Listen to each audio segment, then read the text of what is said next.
watching all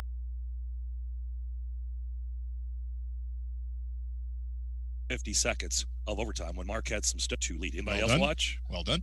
Yeah, I did. And Elijah, you will learn that, as Pete Weber says, you got to wait on the large lady. I wasn't patient enough. I saw Jazz Clippers was getting pretty good in the fourth quarter, and I was so confident that game was over that I wasn't even checking my phone for scores. I just knew it was done. With that attitude, you could not play for Tidal Wave Blue. We fight to the end. It's never over till it's over. You fight and you battle until the end. Clearly, Vegas got that message, Elijah. And, it's not over, man. A 2-0 lead in the playoffs in a series that's tied at 2? Come on. I know it was in Denver, but come on. Got to have a little faith. And, boy, Vegas came out. And in fact, they made it it was 2-2, in the first 5 minutes? Yeah, it happened pretty quick. It happened quick. And it starts with a bad turnover. It starts with a full possession of the puck by Colorado. You know how fast they are from end to end. They are about to crank it up and go. And a guy makes a pass. And you got to give some credit to Vegas. They break up the pass, turn it around, and boom. They make a play, and it's 2-1, and everything changed after that. But even after that, Colorado, it's not like they didn't have any chances there to win it. It's these are two great teams. This has been a fun series. It's unbelievable. And I'm sure we'll hit on it. Carolina's out, a great team. They go down in 5. I never thought that could happen, even as great as Tampa is. But it just goes to show you, now the offseason for Carolina will be, what do we do? Now Colorado is a great team. They're down 3-2. They're going to Vegas and have to win there just to get a Game 7. It's such a razor's edge. And I think they will. And look, how about the overtime, Darren? The goal is scored by Stone in the first minute of overtime. But the very first play of overtime, there's kind of an innocent shot from the left wing by Colorado. It kicks out right to the middle, perfectly onto the stick of the Colorado guy. I forget who it was. It was Comfer? I don't know who it was. But he's right there. If he buries that, the game's over in 10 seconds. Mm-hmm. Saved by Fleury. Stone goes down. Well, wait a minute. It was block shot. Fast break. Yes. It was 2 block shots. It was 2 block shots. That's a good point. All these little things. That's how these hockey games in overtime are so intense. It's unbelievable because it could end at any time, and the littlest thing could turn into the biggest thing. So it was an incredible game. It's an incredible series, and it feels like it's absolutely destined for 7. I still feel like Boston and the Islanders are destined for 7 as well, but not so much for the Carolina Hurricanes. And best guess of what happened. Is it 4 straight overtimes, 2 of them being double overtimes? They had to work extra hard to put away Nashville, and it just maybe emptied their tank a little bit too much, and they didn't have enough to keep up with Tampa? Or is it just simply Tampa's just that good, and they may be, we may be talking about the 2-time defending Stanley Cup champs. Tampa's that good. They have arguably the best goaltender in hockey. Arguably? I don't think it's arguably. I think, he's the best goalie. He's the best. Hockey. They have him, and, the thing that I think has kind of been the concern with Carolina, even though their goaltenders played well, they just don't have that elite guy like Vasilevsky, and it's really hard to go head-to-head when you don't. And, I thought Nedeljkovic played well against Nashville, and even at times against Tampa, and then, we saw they tried to have a spark and change things up, but Tampa's just that good. But, Carolina is too, and I don't think Carolina's going away anytime soon. They're just going to have to tweak a little bit, and that right there shows you that this is the hardest trophy in sports to win. The Stanley Cup is incredibly difficult to win because of just how good so many teams are. And you're right, Willie. You said it, and I'm sure Kathlina will text in a minute. But Carolina is a great team, but Tampa is just a little greater. Why is my phone buzzing right now? Why I'm seeing this. Yeah, it's coming. With that, I don't think you can say it enough. Really, I think you can be the best team. You're still going to need a couple of breaks, and you're going to need some unlikely heroes, and on top of that, your best players have to shine. I think it's like you cannot just back your way in to winning that cup, right? You have to be, everything's got to be perfect to win the whole thing. Everything's got to go right. I think, anyway. I just think it's such a compelling tournament to watch because every game you just don't know what you're going to see. It's really remarkable. So maybe Tampa is that good. I think it's a really interesting question. But were we not convinced when Winnipeg beat Nashville in Game 7 and that knockdown drag-out series ended, and it was kind of it was a bummer Game 7, a couple of weird goals go in early, but were we not convinced, okay, Winnipeg's going to go on and win this thing? And then they just didn't have anything in the next West. I mean, I think it was. I don't know if it was win everything, but it was. They're definitely going to represent the West in the Stanley Cup final, and as we know, they didn't even get there. So no, they didn't come close. They got waxed by Vegas in the next round, and we were all just stunned. But I do think there's something to be said for what it takes what each round takes out of you. Yeah, I think we all dismissed Vegas. I remember, sitting at a restaurant with you guys, and we're all like, yeah, Vegas. I mean, this is nice, but they're going to come. They're going to come back down. It's their first year in the league. There's no way they're going to go to the Stanley Cup final, and then they get to the conference final. There's no way they're going to go to the Stanley Cup final. But you're right. I think Nashville took it out of Winnipeg. Winnipeg got to that series, and they were just so beat after because not only was it a 7-game series, but it was a physical 7-game series with the Preds, and. So I think you could have made the argument that whichever team came out of that, they were going to be at a disadvantage because they were so beat up from that series. But I still believe that if the Preds had gotten through there, I think they could have maybe matched up a little bit better. But we'll never know. But that happens, and that again goes back to my original point of why it's the hardest trophy to win, because each series is played like it's the last one, because only one team's going to come out of it. And so you saw how physical things were getting with Carolina, Nashville, and then it ramps up in the second round. Tampa, the defending Stanley Cup champions, and they're playing like it. Kucherov misses the entire season and comes in and says, "Hold my beer." So that's the one that I think is hard to overcome in terms of when you're trying to assess who's the best team, right? Tampa was one of the best teams this year without Kucherov, and then you add him. And now we know there was no rust, right? That's the only thing you have to be concerned about. You're adding a guy like that.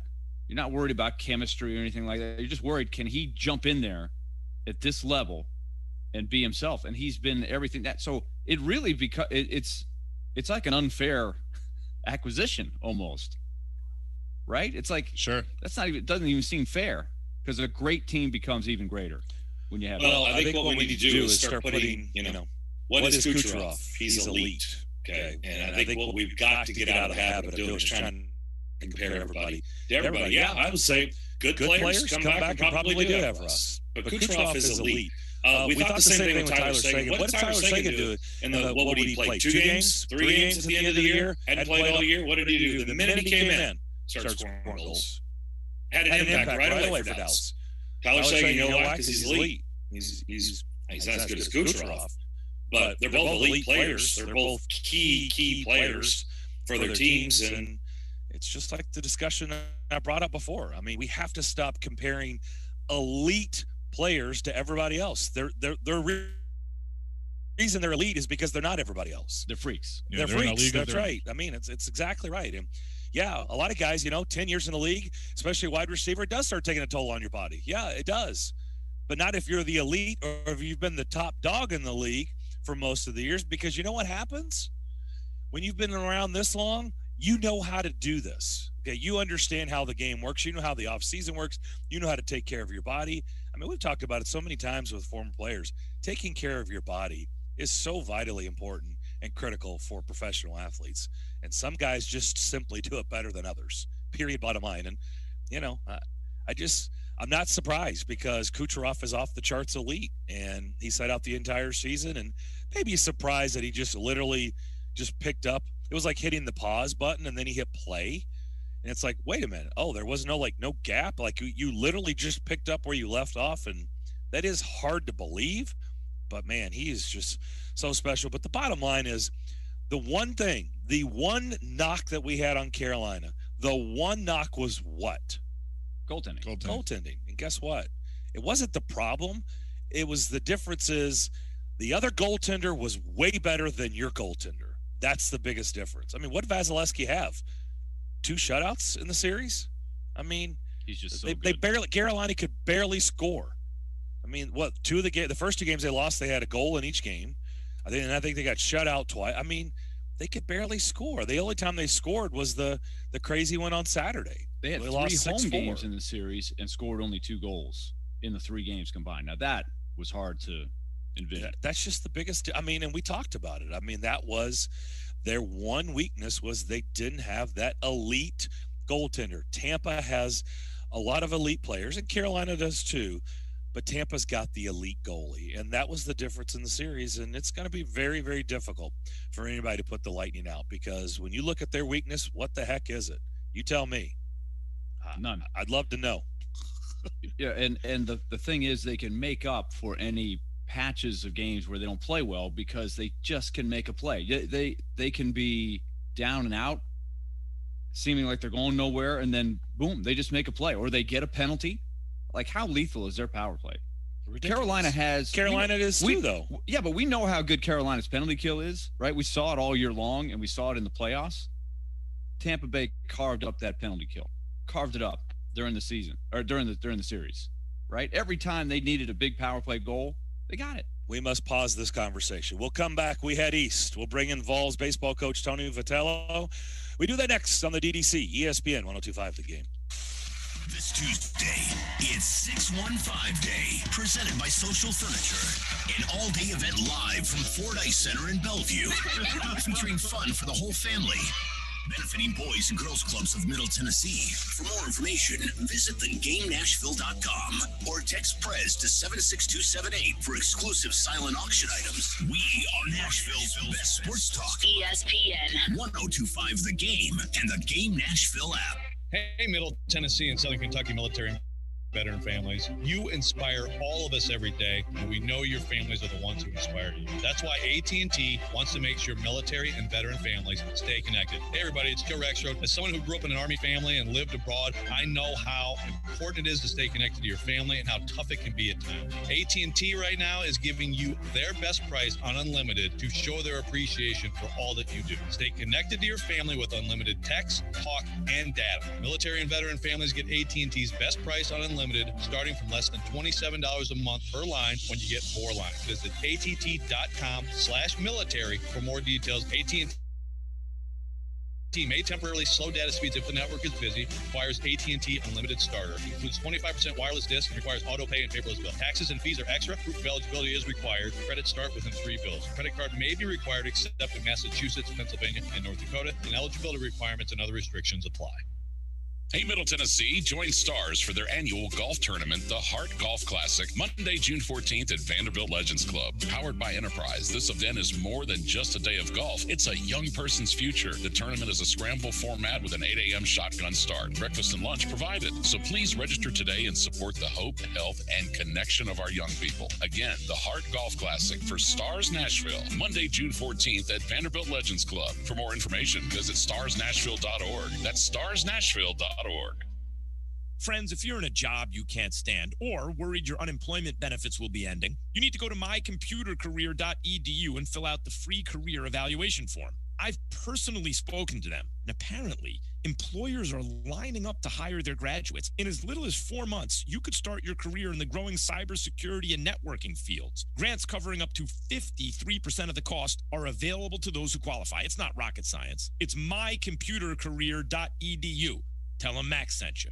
ESPN's Turron Davenport breaks down the Titans like no other. I want to see how much they put on Elijah Molden because that young man is a very intelligent player. Catch TD Mondays at 11, Thursdays at 3, and Fridays at 8. Brought to you by Freedom Tire Guys. Plus, the Talking with TD podcast drops every Wednesday. I think that's an example of playing beyond scheme. Only on Nashville's best sports talk. ESPN 102.5 The Game and the Game Nashville app. Hey, Nashville, this is new Vanderbilt head coach Jerry Stackhouse. You're listening to Nashville's best sports talk, ESPN 102.5 The Game.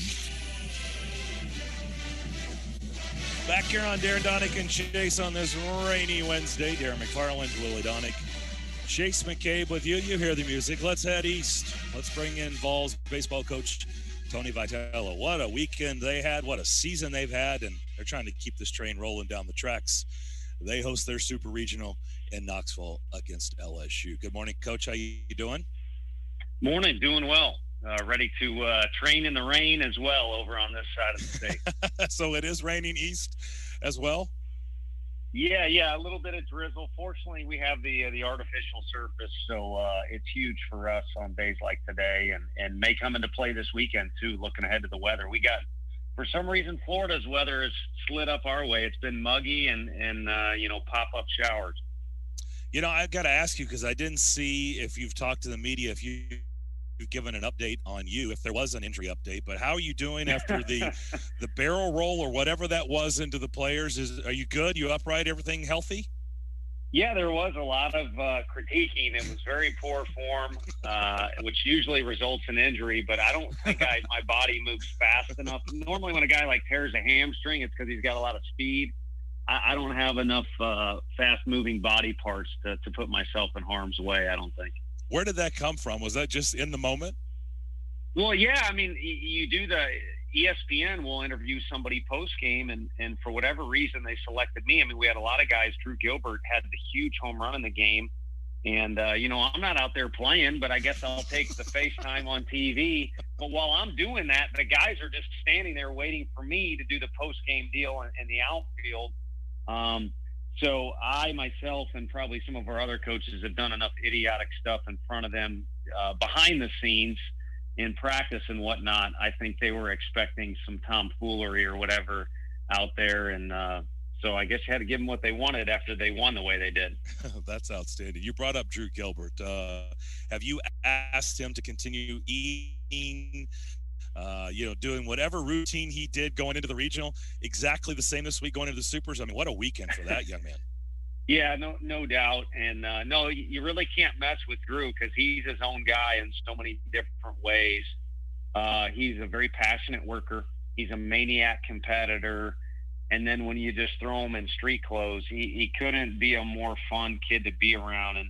And for a coach to say the word sweet is probably kind of weird, but he's a really sweet kid, which is funny because if I was in the other dugout, I'd hate the guy with every ounce of my body.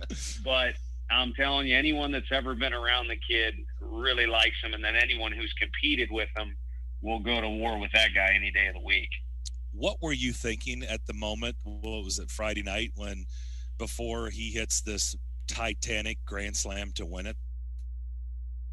Walk off. What's going on your mind as the coach? The leading up part was a deal where this kid's been great for us in moments like these. We've got the momentum, things are going well, but we're still down. And I don't care how confident you are. I'm a much more confident coach than I was as a player. If you're down 3 runs, there are thoughts in your head of we may lose this, or what if we lose? Then what does that mean for the rest of this regional?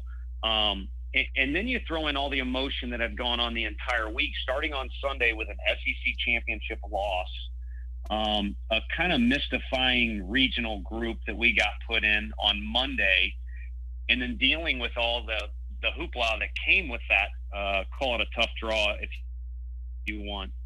So just a lot of frustration went away. All those thoughts of maybe losing went away, and they were all replaced with holy cow, or you could throw other words in there if you want. This thing is over. As soon as it left his bat, you knew it was a win. And so a lot of emotions at one moment.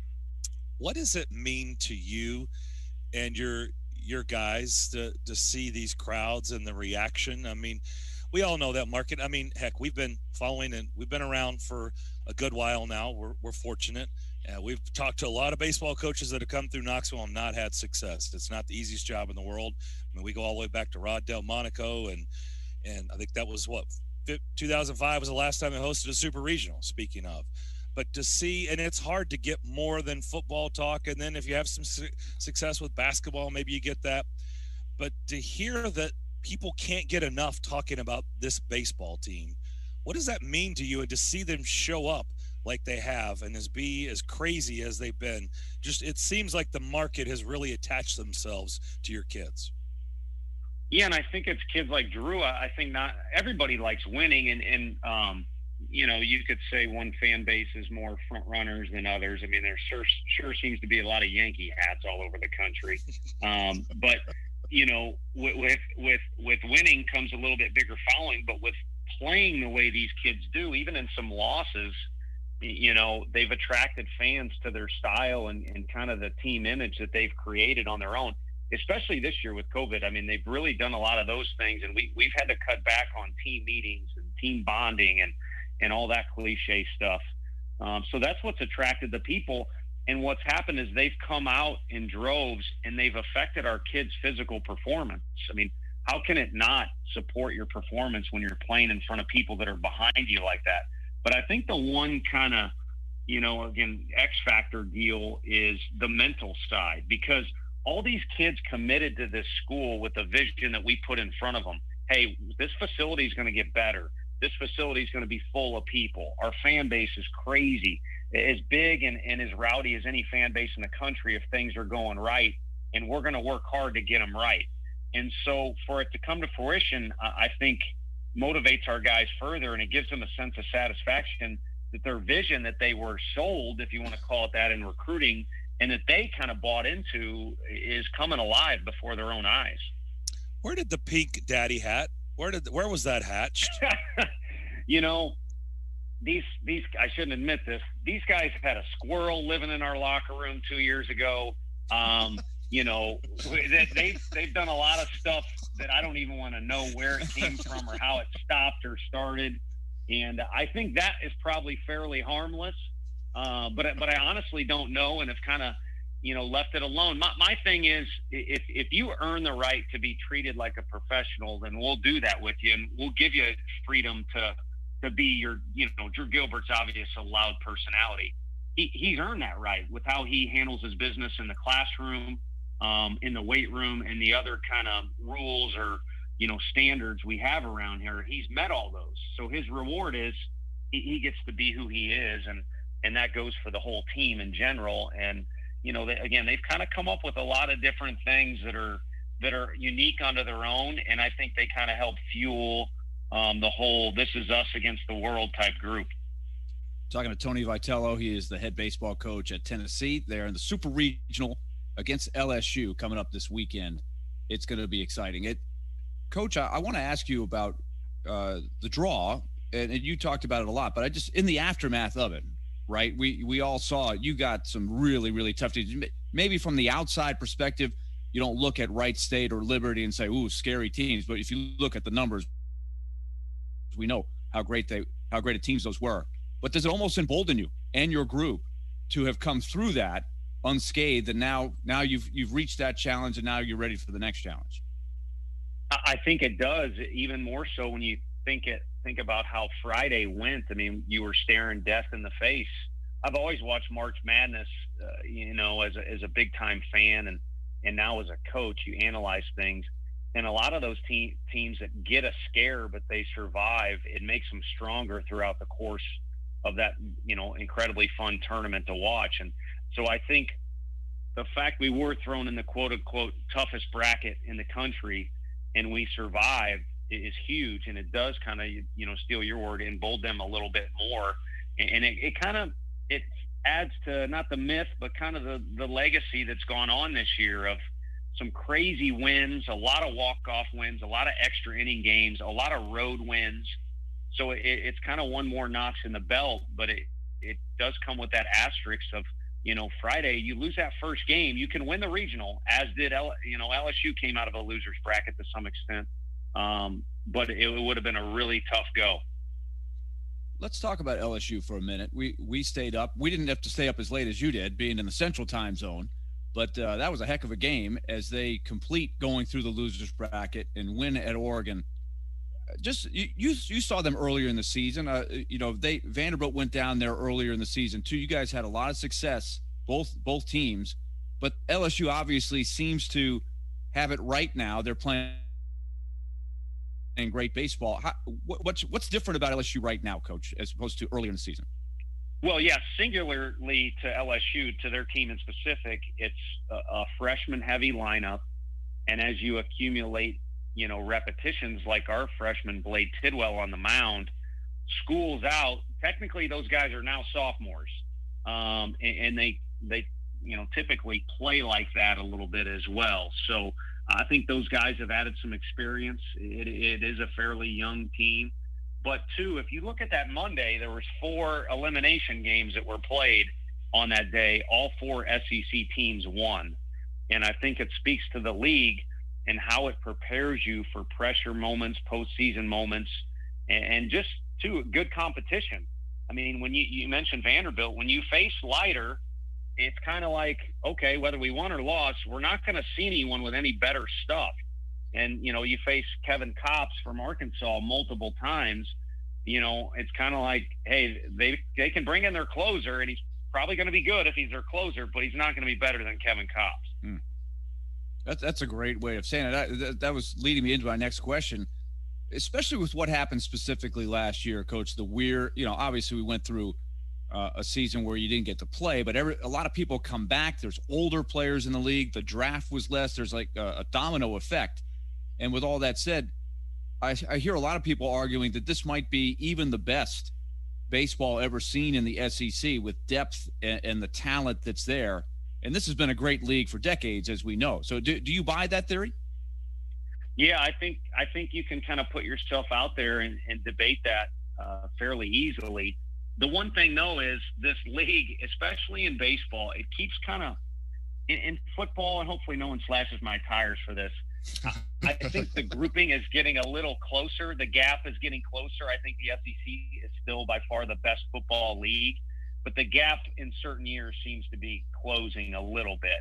In baseball, I think it's lengthening or widening, if that's the right way to say it. And so every time you're going to say to yourself, man, I don't know if there'll ever be a better shortstop in the SEC, or, can anyone ever duplicate what this guy did on the mound in the SEC or team? And then, another year or two goes by and it's the same old story again. So I think the league is kind of feed the beast. There's going to be great players, great coaches, the best fan bases in the country, and the best facilities. So there's always going to be a chance what you say is the best gets outdone in the very, very near future. We're talking to Tony Vitello, Tennessee's baseball coach, and I was going to ask along those lines of just the growth of the SEC and all the teams that are still alive in the Super Regional. But, how does that affect recruiting? Because you're going up against each other, but at the same time, it almost helps because the league is so healthy. It really does. And, all of us have to be uber aggressive in recruiting it just the way that it is. But there are only so many guys you can take or sign, or scholarships are different for each school. But there's a limit, and there's a lot of great players across the country, and there's so many new facilities that have popped up. And so there's always going to be a very strong crop available. And the one thing that the league does, and I'm not demeaning anybody at all, Liberty, I'd kill to have about 10 of their players and their coaches do a tremendous job. But it almost is a deal. The SEC weeds out the people that maybe are afraid to compete a little bit. And so not only do you get some of the better athletes, but you get some of those guys that are seeking out challenges and want to see what they can do against the best. And that's not to say there's not exceptions or guys choose schools for different reasons, but I really feel, like you said, recruits see that there's so many SEC teams still left in the deal, and they want to be a part of that.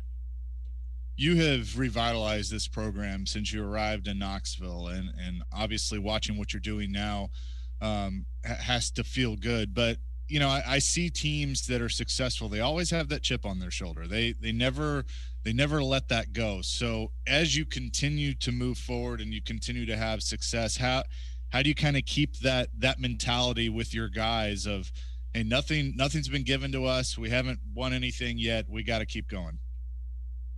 Sure. Well, for kids, I always kind of joke, we get them when they're about 18. And I do think it's really fun to try and impact the kids. but it's also really hard to reverse those first 18 years, you know? Yeah. So Drew Gilbert, I'll just call it like it is. Drew Gilbert has had a temper for 18 years when he gets on our campus. But we can help him kind of channel it in the right way, but it's, you know, who he is, and we love him to death, is a lot of it's been already kind of formatted. And for our whole coaching staff, who is responsible for, I think, kind of getting things in a positive direction here, we all kind of have a background that'll stay true to what you're talking about. I was not a very good player, and it bothered me, and I wanted to be a good player. Our pitching coach, he started out on the laundry at a JUCO. That's how his coaching career started. And I could keep on going down the line. I mean, our first base coach, every umpire in the country will tell you he's a nut job. He used to play hockey. Yeah, he was a big-time hockey player. So let's just leave it at that. So, you know, the way we put the staff together was kind of in line with, like I said, kind of my background. And one of the things we talk about around here is you got to create your own future. And there's a bunch of guys who, you know, weren't handed a whole lot. And that was kind of the theme we went with when we got that tough draw, is like people wanted to talk about it. We never asked for anything easy. It hasn't been easy from day one since we got here. And I would like to think that a little taste of success is not going to change that. Last one for me, Coach. We obviously have a good relationship with Tim Corbin and talked to him quite a bit. And I have asked him this question of in-state schools in the SEC, the rivalry that has been there between Tennessee and Vanderbilt. What does that rivalry mean to you now that you've been here for a few years and you guys are on the same playing field going head to head? Sure.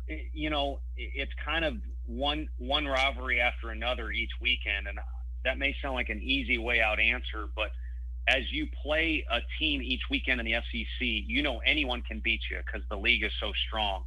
And then there's usually there's a flavor to that rivalry. Like when we play Florida, it seems goofy, but the old Florida-Tennessee football hatred for one another and a lot of big games back in the day, that kind of seems to always find its way into the conversation when we're getting ready to play those guys.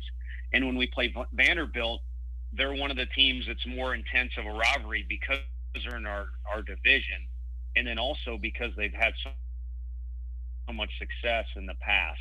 But the fact they're kind of in our state, I think, is a little different than like the Auburn-Alabama deal. And it's because there's such a drastic difference between the two places, both with a ton of positives and I'm sure some cons too. But it's a private school, you know, in Nashville, which is more of a city, where Knoxville plays closer to a college town and is the public university. So it's definitely a rivalry. There ain't any doubt about that. But I don't think there's any hatred or anything underlying there that makes it too different from the other teams that are in our division. Tony, we are the Predators flagship station. I think in the fall, you know, I think maybe you and your first base coach and your kids, I don't know if you've seen, but, you know, maybe get on the band stage, wave some towels, get the crowd going. Can get a little crazy at these Predators games. Maybe you guys could get them cranked up before they drop the puck. Yeah, we like nut jobs in the Predators games. Right in. Well, we got somersaurts. We got all kinds of stuff going on here. We would kill to do that. JP Arancibia, who played on that 2005 team, got us to the Capitals game when they beat Vegas. I believe it was Game 5 up there. I could not have had more fun. I am a monster hockey fan, but it's very difficult when you're in a city that doesn't. I mean, we got the Ice Bears, with all due respect, but I grew up in St. Louis, and it's much easier when you have a team in your city. So I miss hockey a ton, and I would love to do that. So you guys got any hookups, man? You scratch our back, we'll find a way to return the favor. We can do that. We'll make that happen. We'll have our people get in touch with your people. How about that? Just make sure by about the third period, no one's taking any cell phone videos.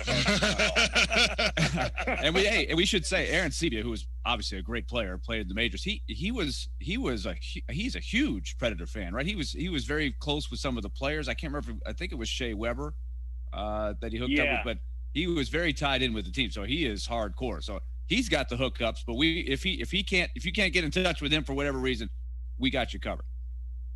maybe we'll just get the whole group involved and wreak some havoc over there during the off season. Make a night of it. Hey, Tony, really appreciate your time. Best of luck moving forward. It's been a fun season.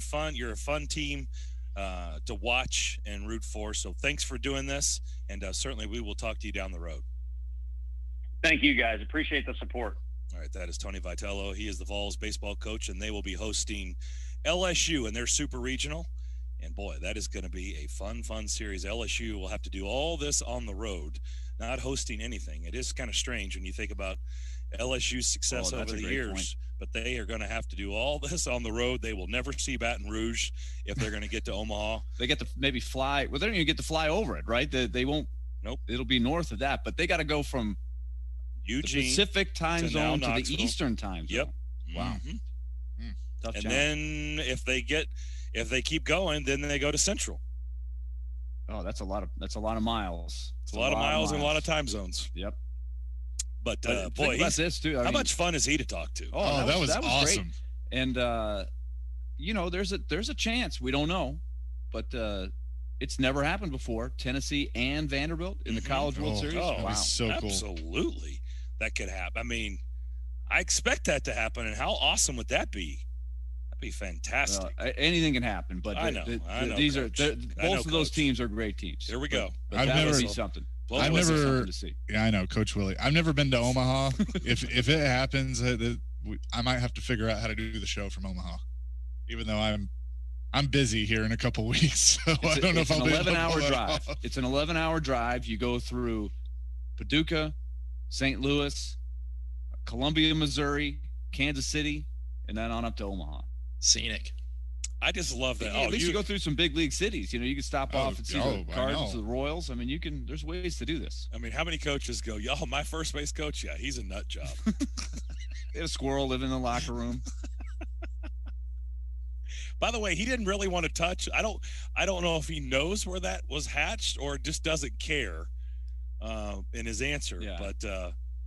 But yeah, he didn't really. Yeah, I think he just stayed out of the way of the daddy hat after the home runs, which was probably smart. Which was funny. I need to. Okay, so I have missed this. I need to go look at this hat because I think I might know what it's from how you've described it. You said it was pink. Yes, the pink daddy hat. Yeah. Okay. I think it's from a podcast, a Barstool podcast. Okay. Well, we really appreciate Tony Vitello for joining us. Good stuff from him. I want to talk to you right now about the basketball playoffs. I know Elijah has been watching. Round 2 is no joke, and this is where they're going to find out who's the contenders and who's the pretenders. Right now, there's some teams that look like pretenders early on in the second round. DraftKings Sportsbook is putting you courtside with a chance to turn. That's 100-to-1 odds, just in case you were asking, on any basketball game. And all you have to do is pick any team that's still in the hunt for the trophy. And if that team wins, you win $100. It's that free. It's that easy. And you get that in free credits. Download the top-rated DraftKings Sportsbook app right now. Use that promo code 1025GAME. When you sign up, turn $1 into $100 in free credits. Bet on any basketball team of your choice to win their next game, $100 in free credits. If you're not sure who's going to win, you can reach out to Elijah on Twitter. He's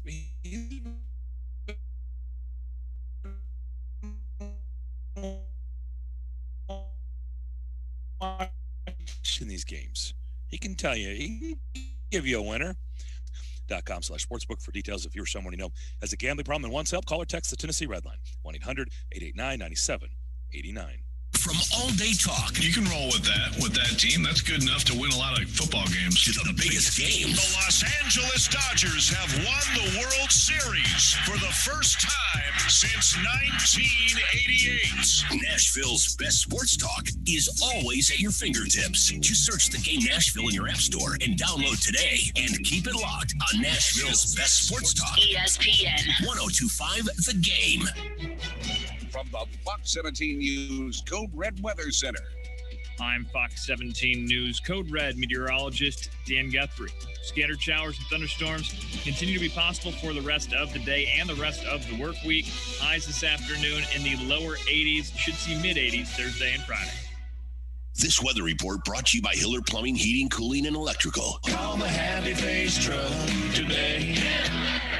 Kitchen Notes in the Omni Nashville Hotel is one of Nashville's favorite places to dine, serving up their award-winning menu items again. Kitchen Notes is renowned for their Southern-inspired dishes with a contemporary twist. Their breakfast features the popular Music City omelets, sourdough pancakes, cast iron waffles. Plus, everyone knows that their Sunday brunches are the talk of the town. Lunch menu items include smoked prime rib, chicken hash, and the Kitchen Notes legendary shrimp and grits. Kitchen Notes is open Thursday through Sunday at 7 a.m. till 2 p.m.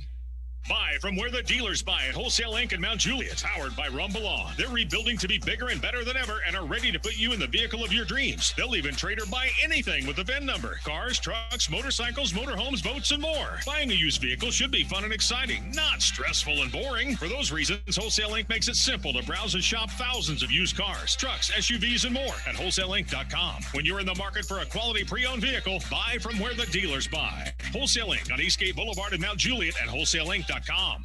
Lately, we've been getting a lot of calls and questions about acoustic wave therapy for the treatment of erectile dysfunction. This is a relatively new treatment for ED, but one we've been using for years. This is Kim for the Tennessee Men's Clinic, and if you're looking at acoustic wave therapy or any option to help your ED, it's worth a visit to check us out. Our wave therapy protocols use acoustic wave technology, but often also combine it with other treatments that can give most of our patients far higher satisfaction rates. There is no surgery nor any type of invasive procedures required. And while most clinics you hear about only offer sound wave treatments, with our urologist and provider's guidance, you can likely have sex the day after your appointment and experience fewer letdowns. With another one of our ED treatments, you can last up to an hour and a half, and our expertise in treating these issues means you'll get the results you want. So make your appointment today. We'll show you why our acoustic wave program is the better way to do wave therapy. Call us today at 615-208-9090 or go to TennesseeMen'sClinic.com. Visit our website to learn more, including side effects, treatments extra. Results vary. Hey, Smashville, it's Robbie Stanley, and I want to tell you about my friends at Spring Hill Heating and Cooling. They're locally owned and operated, and right now they're running a great tune-up special for one system for only $55. You heard that right? A great tune-up special for only $55. One of the many ways to save at Spring Hill Heating and Cooling. And right now you can get 6 months, no interest financing available on repairs. Spring Hill Heating and Cooling offering premium service without the premium price. Do yourself a favor and check them out at springhillac.com, your proud partner of Smashville Live. Robbie Stanley. I was waiting in anticipation for something to happen. Joe Rex Road. It's also 3-on-3. It's a little easy to score in 3-on-3. I mean, there's a lot of ways you can take this. Get your morning started with Robbie and Rex Road every weekday from 6 to 10 on Nashville's best sports talk. ESPN 102.5 The Game and the Game Nashville app. If you've missed any of today's show, just search Darren, Daunic, and Chase on Apple, Spotify, or on your favorite podcast platform.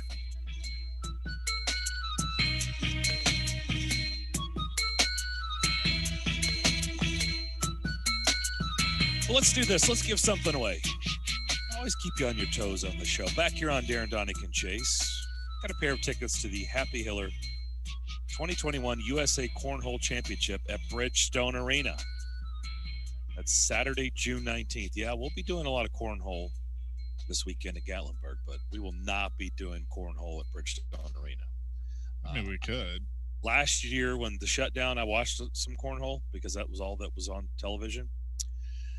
Those, they don't miss. All they do, it's kind of boring. Like all they do is hole everything out. So, I mean, it's like kind of. They're really good. Like I thought I was a pretty decent cornhole player, and then I watched them and I'm like, wow. It's almost boring because it's like there's no, I mean, they do hit the board every now and then, but it's just like if they want to put it in, they'll put it in. It's just, it's like hole.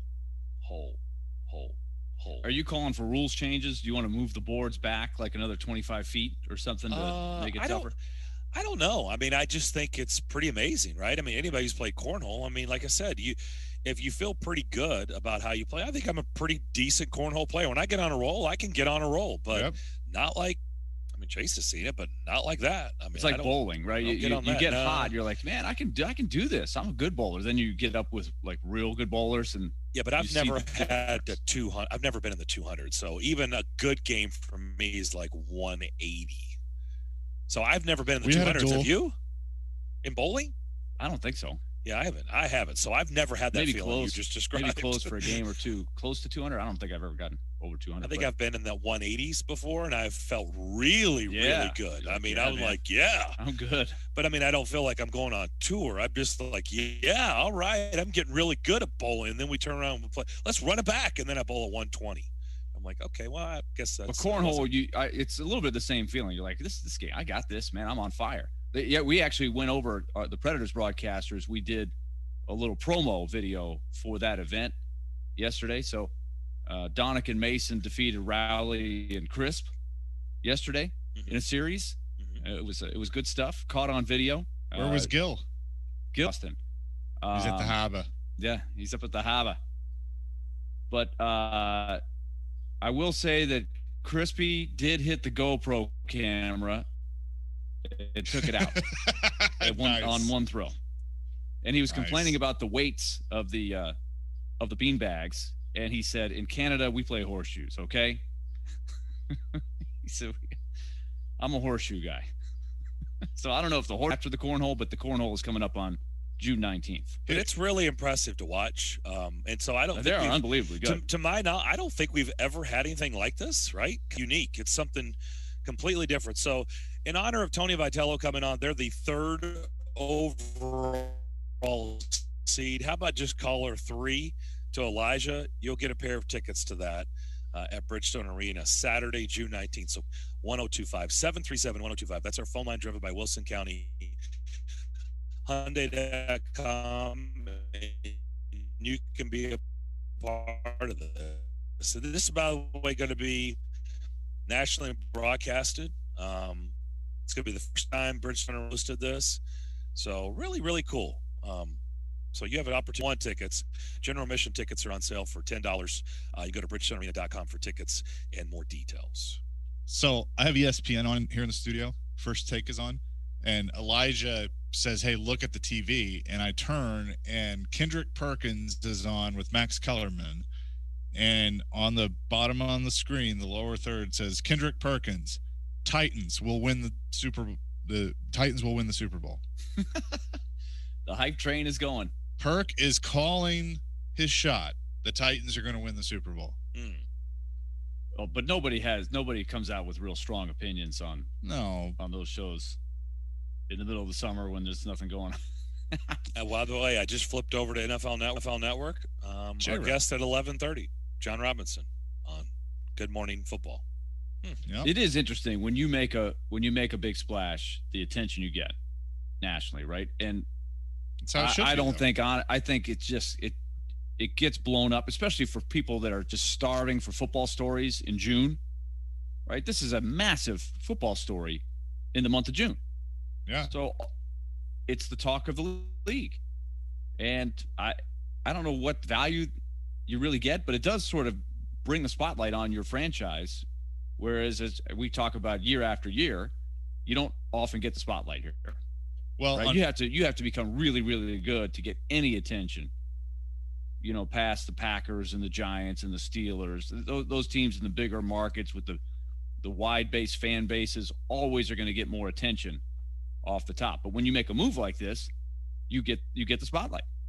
When on Monday, I was on a show in Kansas City, and one of the first questions was, well, how long have you guys been actually talking about this? And I said, well, I mean, it's more than just the trade goes down and then we talk about it. We've been talking about it but I made the comment and I said, listen, the timing couldn't be better because the Predators season ended. We can hold off on June topics for a couple more weeks because of Julio. And you're seeing that. That's why it's such a good situation. And Darren, you have brought this up many, many times on different situations, but the notoriety that the team is getting right now. ESPN's talking about him. NFL Network's talking about him. Radio shows across the country are talking about him because they have acquired a player, a superstar in the league, the caliber of Julio Jones. So that's huge for the franchise to be able just to have people talk about him. Now you got to back it up when the season comes. And we've talked about this, that the schedule is brutal, but it's just like Carolina being a great team and they're knocked out. They're not in the playoffs. You gotta go through it. You gotta go through the battles. It's not an easy trophy to win. So That's why you add a player like Julio. Okay, so is this the biggest trade in franchise history? Okay, well, let's take that. Here's where I was going. I think it's right up there. Since they've been the Titans, what trade would be bigger? I think this is probably the biggest one. Yeah, I think so. That's the way I feel. I think it's the biggest trade they've made in almost 25 years. What's a bigger acquisition?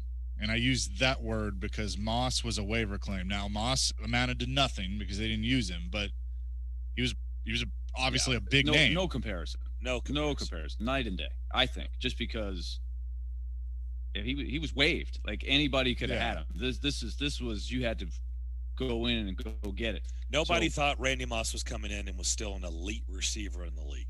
Right. No, but I think people thought he'd be more than he was. Well, you hope for sure, but there was a reason he got waived, right? And some of it wasn't working. It was the Raiders he was on? Yes. At that point? No. No. He was the Vikings. New England, then Vikings, then here. He went back to the Vikings? Yeah, they waived. See, that they went back for round 2, and then it was like, man. Yeah, the Patriots, the Raiders traded him to the Patriots, and then a few years later, the Patriots traded him to the Vikings. That's right. Okay, well, that tells you what you need to know, right? Now, here's my question. Is this since the Super Bowl, right? It's one thing you're coming off being the Super Bowl runner-up, but I would argue this is by far the most sizzle they will ever have going into a season, right? As far as that's a little bit. You hear this when a baseball team signs a Lindor or a Tatis or a Machado, a 300 of Bryce Harper. Part of the thing is, well, hey, I don't know, man. What's that guy going to look like in 10 years? And that's absolutely true. But there's another thing. You get the sizzle. You get the jersey sales. You get the excitement. You get the eyes. They want to see what's going to happen, good or bad, right? How do you turn that into your advantage if you're the Titans? I'm curious of that. And I start with what I said the other day. Let's talk beyond jersey sales. Let's talk about your fans wearing your jerseys in the seats, right? And weeding out some of the other team's fans, which is really a league-wide problem in a lot of places. It's not just here, but especially here. With this, there's tickets available, and it's a great place to come in for a weekend, as we know. It's a great city to circle on your calendar and say, I want to go to Nashville and see my team play. So you're fighting against some stuff. But there's room for improvement there, as we know. And this is an opportunity. You've got some sizzle that you haven't had even from last year and the year before. True? Oh. You make a move like this. This is a bold move. This is a superstar player.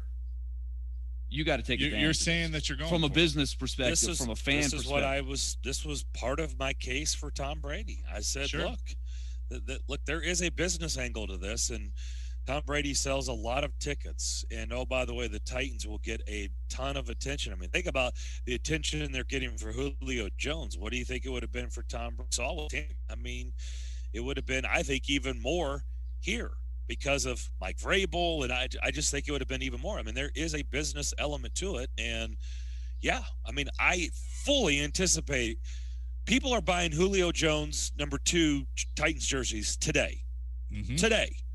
That's what he's going to wear, by the way, in case you didn't know. #2. That's what he's got. I thought it is interesting. Is that because of 11, 1 plus 1? Like, where did he get the 2? Because everybody just assumed he was going 8 and whatever. He's going 2.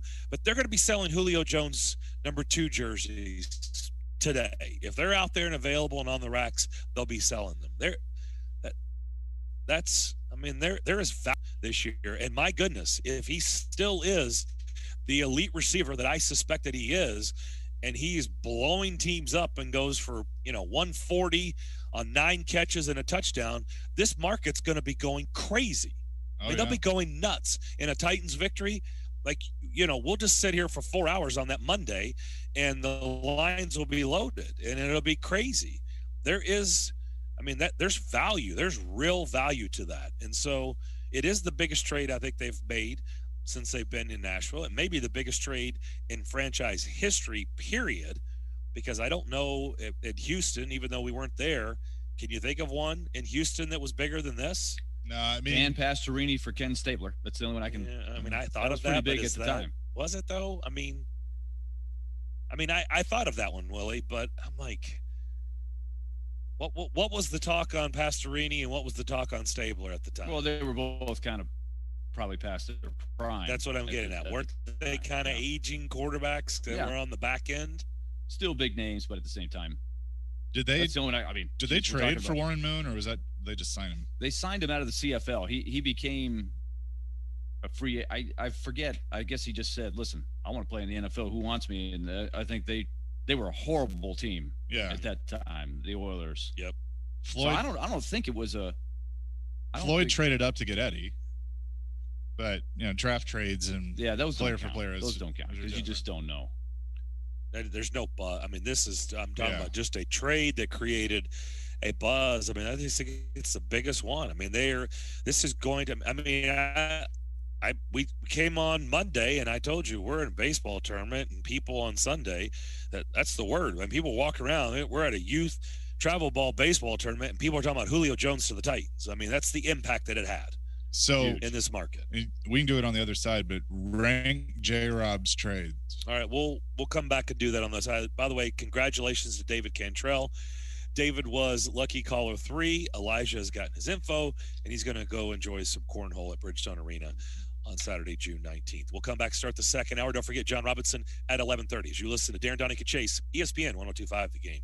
Chase Litter team does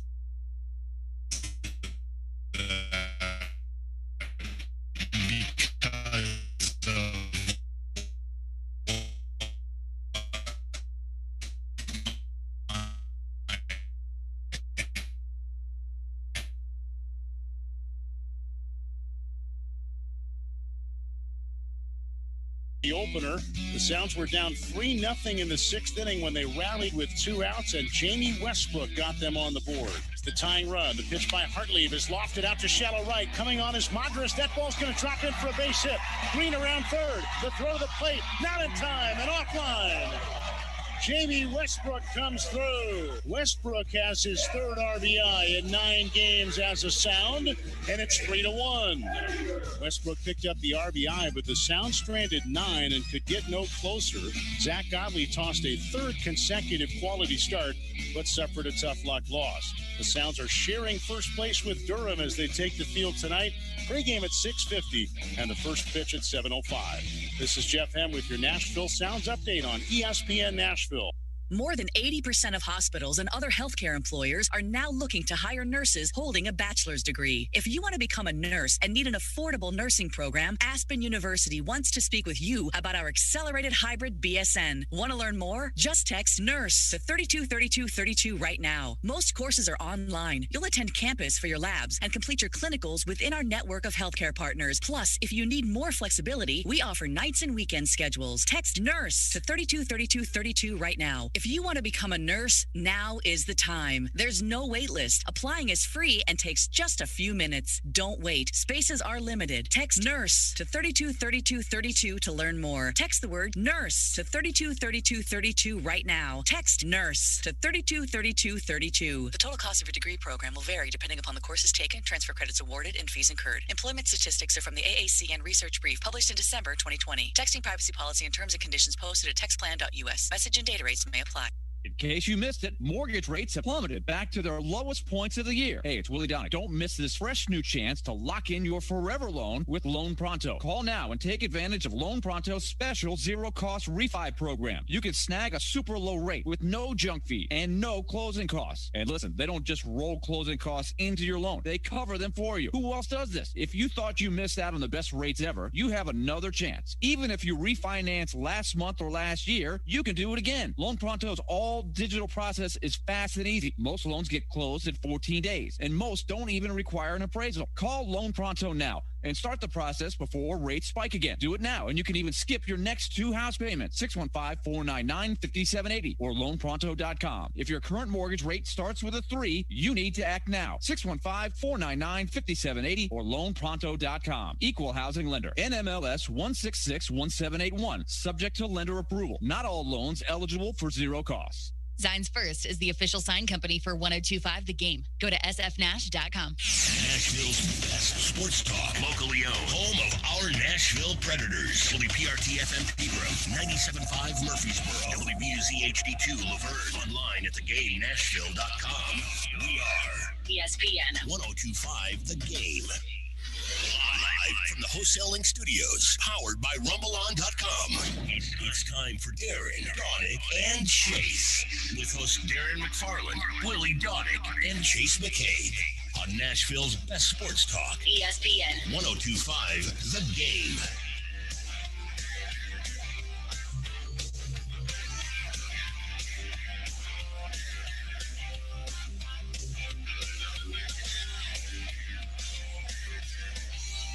Second hour, Darren, Daunic, and Chase here on this rainy Wednesday. Everybody's having a good day to this point. Don't forget, listen to the game every day, every weekday. Your chance to win $1,000. It's the game's 1K payday presented by Kentucky Kingdom and Hurricane Bay. Listen for keywords at 9 a.m., noon, and 3 p.m. When you hear it, go to thegamenashville.com and enter those keywords for a shot at $1,000. Yeah, their keyword this morning wrecked the morning show, so we appreciate that. What do you mean? It was just it caught them off guard. Let's just put it that way. And Ryan Porth, we lost him for 10 minutes or more with his laugh.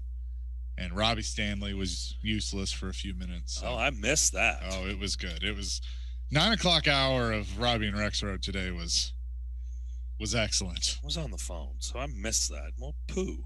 Yeah, it was good. Ryan Porth sent me something this morning. I guess he was just in quite the mood. This was at 8:56, so this is right before all the shenanigans happened. Well, they had kind of started then. So.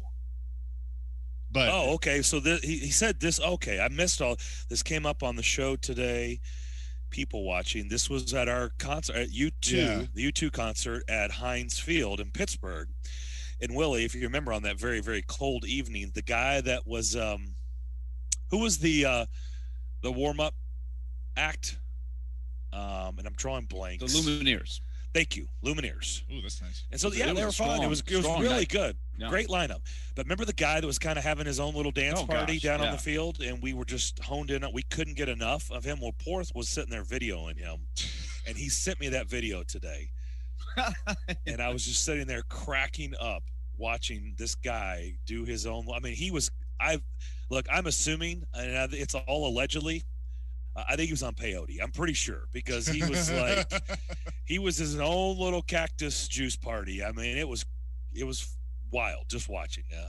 But I was getting a good laugh out of that video. So that came up on Wednesdays on Robbie and Rex Road at, I think, 8:30. They do The Choice is Yours, which is kind of a fun segment that they've come up with. And they ask a couple of sports questions, a couple of non-sports questions. And it's basically a, would you rather do X or Y?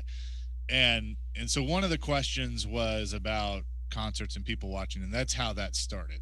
And then Ryan, in the middle, where things really went off the rails, in the middle of a segment of which Ryan had to push buttons, he's like watching this video and losing his mind.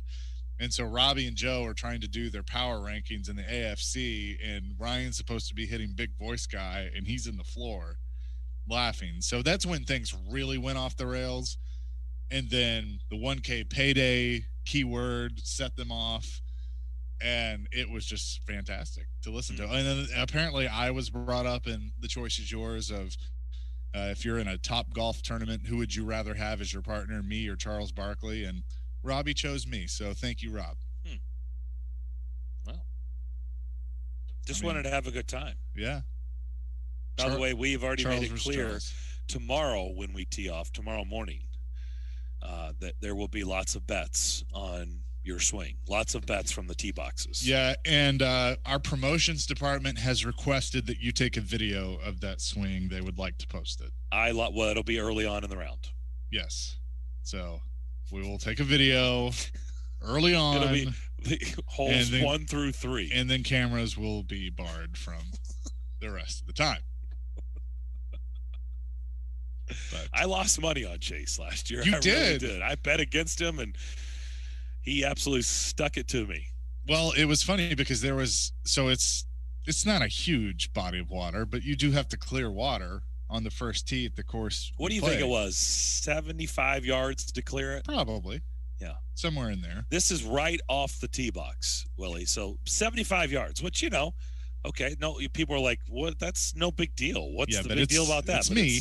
It's Chase. So let's consider the source. And I was like, there's no chance he's getting over the water. No chance. And everybody was like, well, let's bet. And so we certainly did. Money started flowing, and I lost. Chase cleared it. You never know which direction the ball is going to go with me. Sometimes I top it, and it just, but I was like, all right, we're going to give this a shot. And it might have been my best shot of the day because I wouldn't say it was right down the middle, but it was straight enough that it cleared and had enough height. I got a hold of it. I've seen Willie absolutely destroy a ball off the tee box. The problem is where it lands. Yes. I bet you have power.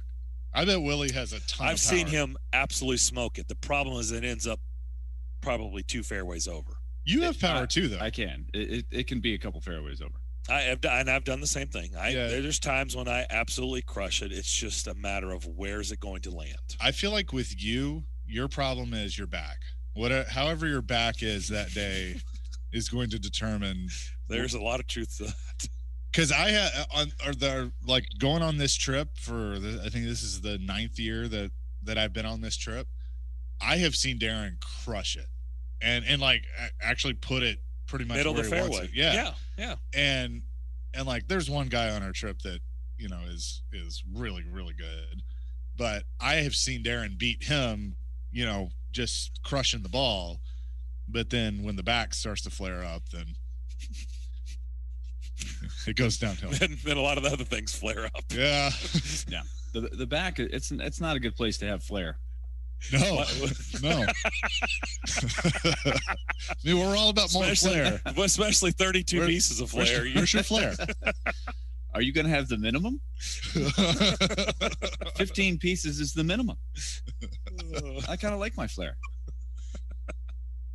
Look at so-and-so over here. What's the name of the guy that is next to Jennifer Aniston in Office Space? This is the movie we're referencing. You had Pieces of Flair. It's the kind of the goofy chain restaurant that tries to set it apart by having their waitresses wear these pins and buttons with lights and stuff. And you had to wear a minimum of 15 pieces. And Jennifer Aniston's not really into it. She's got the minimum. Yeah. And then they pan over to the other guy. Well, look at so-and-so over here. I don't know if his name is Gus or John. And he's just got it all. He's got it all over him. His lights and bells and everything. It's going. Don't you want to be like so-and-so? And she's like, no, not really. Jennifer Aniston in that movie. Oh. She's great in that movie. It's a classic. That's a solid. That's on the classic list. I have a text on my text line driven by WilsonCountyHyundai.com. that says, quote, I think Darren's biggest problem with his swing could be his liver.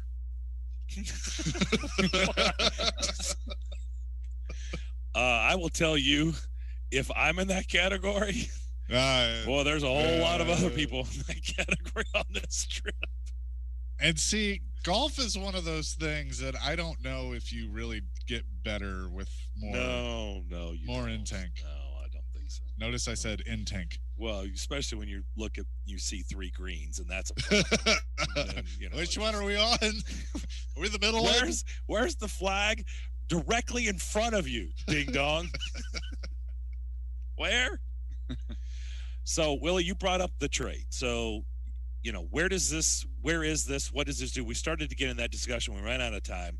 Let's get back into it. John Robinson is going to join us at the bottom of this hour. So that's coming up at 11:30. But take it where you were going that we didn't get to finish. Well, I was who said, how would you wanted to rank the trades? How would you rank John Robinson's trades? And I think Julio's number 1 now. I think up until Julio. Sizzle, it is, but we don't know, how it's going to turn out. Well, true. So I guess what are you asking? Really be able to evaluate. What are you asking? At this point, how would you rank his trades since he's been general manager? In terms of success? However you want to take it. Sizzle, success, all of the above. Well, we can't really judge this trade yet, so I don't know if we can rank this one. It's definitely the biggest headliner, Now, the one I thought about, now, like we were saying, draft trades are different, but trading the first pick in the draft, and that was his first year on the job, right? I think that has to be number one if you set aside Julio at this point, because through all of the wheeling and dealing, they ended up with Jack Conklin, Corey Davis, and Derrick Henry, right? As a net result. That's a pretty big in retrospect. You didn't know at the time, right? It's just moving numbers around and gaining assets. So I don't know if it has the sizzle, but when you trade the first round pick, there is a certain amount of sizzle. So I think that's got to be number one. I mean, he came in guns a-blazing. With that, he traded for DeMarco Murray, which at the time was a really good trade. You got a solid year out of DeMarco Murray. That's number two in my mind, if we're setting aside Julio, right?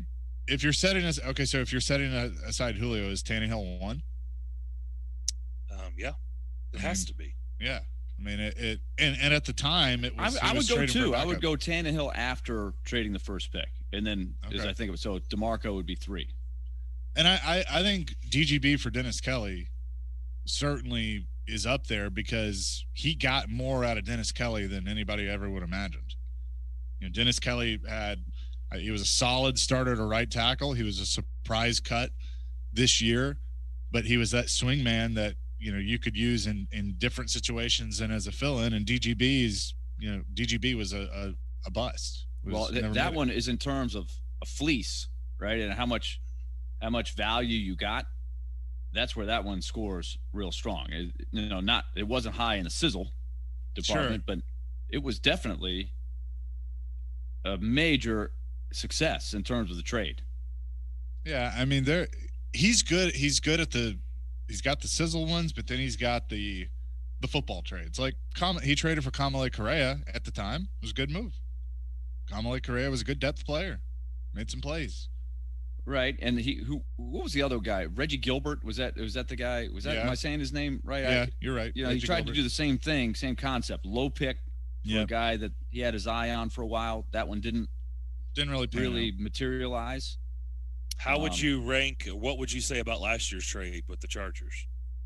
I thought that was a decent one. I thought that was good. Desmond King. Do they win the division if they don't make that trade? I don't know. That's why I'm asking. I think you can say no. It was a razor's edge kind of thing. I don't know if you can really place exactly the value, but I think there was big value in doing that. I mean, he was solid, and I wanted to see them bring him back, and kind of thought they would for a while, and it just finances and stuff. They didn't. They drafted two corners, but yeah, no, I thought that was a really good move at the time because it was a need, and he came in and made an impact. I think it has been his absolute biggest strength since he's been the general manager here. I really do. I mean, give me the flop trade. What's the flop trade? It's hard to think. I mean, okay, it's hard. It's What's really hard. The flop free agent signing? Well, there's a couple of those. Right, exactly. That's my point. Okay, so I mean, you start rattling them off, right? Deion Lewis. Give me the flop draft. More of them. There's also more. Agreed. There's free agent signings than trades. Trades are right. More few. Much, yeah. But his percentage of success is pretty high on those trades, right? Brain to find out.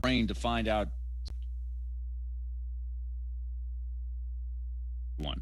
But I'm just trying to think of other ones that maybe we've forgotten. That's what I'm. Yeah, I mean, there's been draft pick trades, but I'm of players that he's acquired. I think we've named them all, but draft picks, he's going because of you missed your first round pick.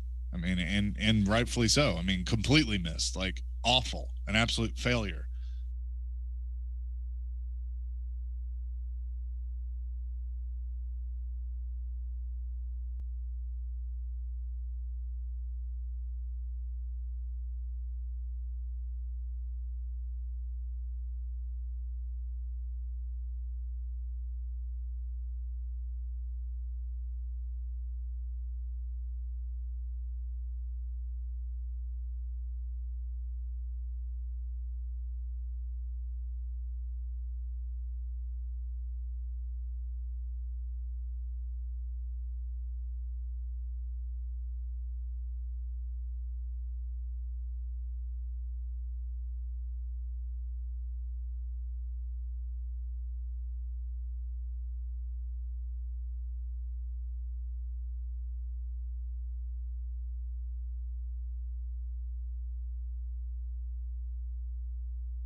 was a Clowney was a move that I supported, and I still would have done it. And it just didn't work. That's one that was worthy of a shot. I thought the Dion Lewis was worthy of a shot.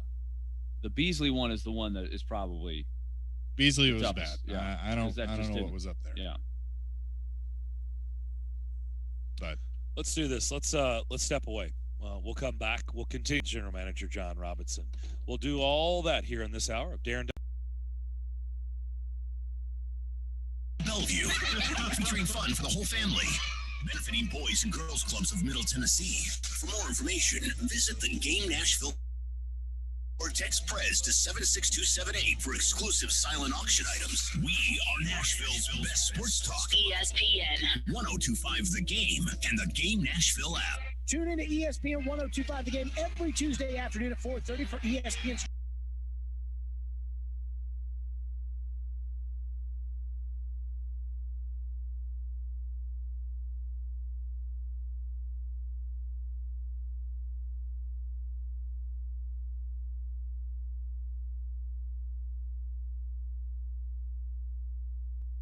Software and services for business. Learn more about the Novatech Managed Office and request a free Office X-ray technology assessment at novatech.net. That's novatech.net. Martin's Barbecue Joint is now hiring at their downtown Nashville location on 4th Avenue South. Martin's Barbecue is hiring all positions, including servers, bartenders, line cooks, pitmasters, and managers. That's right, Martin's Barbecue is now hiring. They offer competitive pay, benefits, and a fun, fast-paced job. Apply online now at martinsbarbecuejoint.com/jobs or come see them at their downtown Nashville location between 2 p.m. and 4 p.m. Monday through Friday. Come be a